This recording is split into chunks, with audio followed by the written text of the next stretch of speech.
भक्तों की धारणा यही थी कि आश्रम में मजदूरों की कमी को देखते हुए स्वयं महाराज जी मजदूर बनकर आए, भंडारा निपटाया और अंतर्ध्यान हो गए।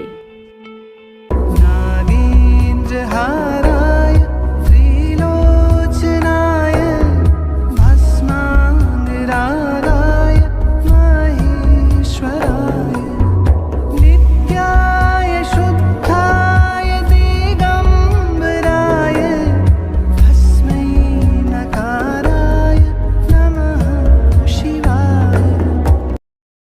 रक्षा सूत्र चैनल पर सभी भक्तों का स्वागत है। हम सभी भक्तों को महाराज जी की अद्भुत पावन कथाएं सुनाने जा रहे हैं। कृपया सभी भक्त ध्यान से सुनें। शिकागो निवासी एक अमेरिकी भक्त 1971 में भारत आया और नैनीताल के एक होटल में ठहरा।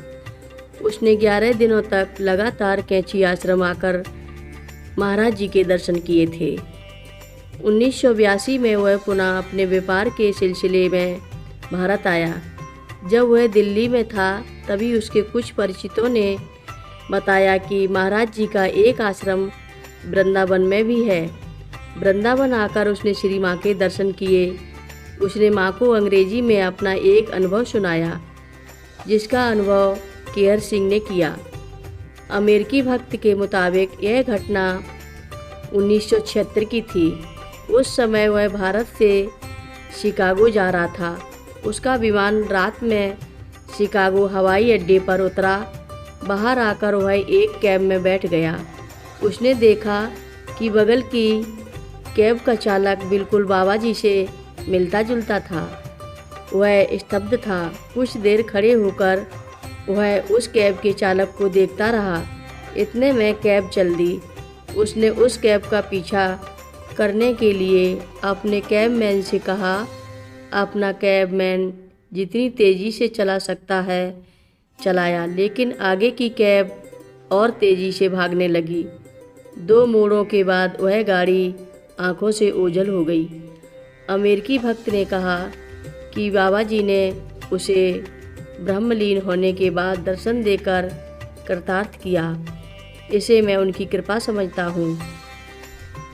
1982 में एक दिन एक सिख उच्च सैनिक अफसर कैंची आश्रम बाबा जी की प्रतिमा का दर्शन करने आए। वे रानीखेत जा रहे थे। कैंची आश्रम की सफाई, स्वच्छता और सुंदरता से काफ़ी प्रभावित हुए। उन्होंने जानना चाहा कि यहाँ की व्यवस्था कौन करता है। उन्हें बताया गया कि इसकी जिम्मेदारी श्री माँ बहन करती हैं। उन्होंने श्री माँ के दर्शन की इच्छा व्यक्त की और उन्हें श्री माँ के पास ले जाया गया।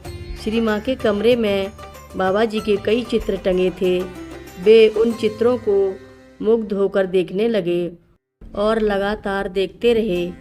श्री माँ से पूछा, ये फ़ोटो किसके हैं?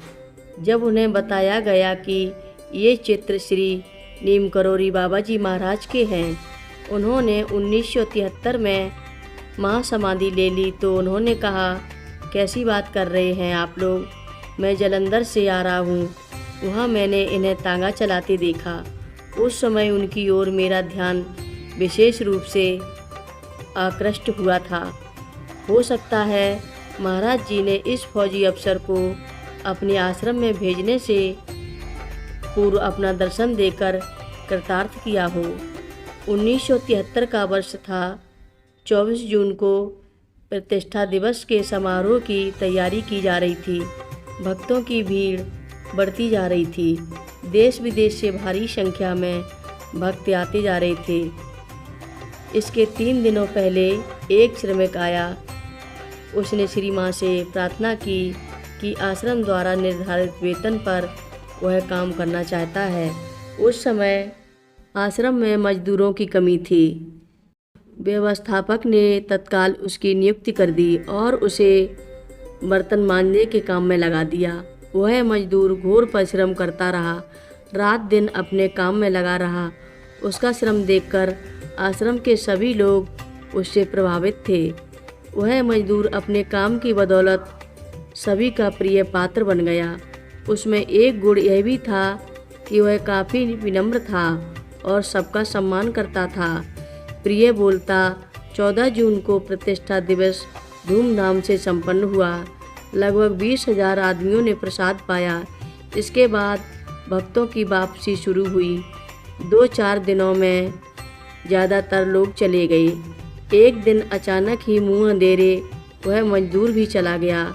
आश्रम से बिस्तर आदि जो भी वस्तुएं उसे उपयोग के लिए दी गई थीं, सब यथावत छोड़ गया। उसने मजदूरी भी नहीं ली। आखिर बिना मजदूरी के जी जान से श्रम करने वाला वह व्यक्ति कौन था? भक्तों की धारणा यही थी कि आश्रम में मजदूरों की कमी को देखते हुए स्वयं महाराज जी मजदूर बनकर आए, भंडारा निपटाया और अंतर्ध्यान हो गए। हर रोज़ महाराज जी की कथाएं सुनने के लिए रक्षा सूत्र चैनल को अवश्य सब्सक्राइब करें, शेयर करें और लाइक करें। घंटी बजाना ना भूलें। कमेंट बॉक्स में लिख भेजें, जय नीम करोरी बाबा जी महाराज। बोलो नीम करोरी बाबा जी महाराज की जय बोलो।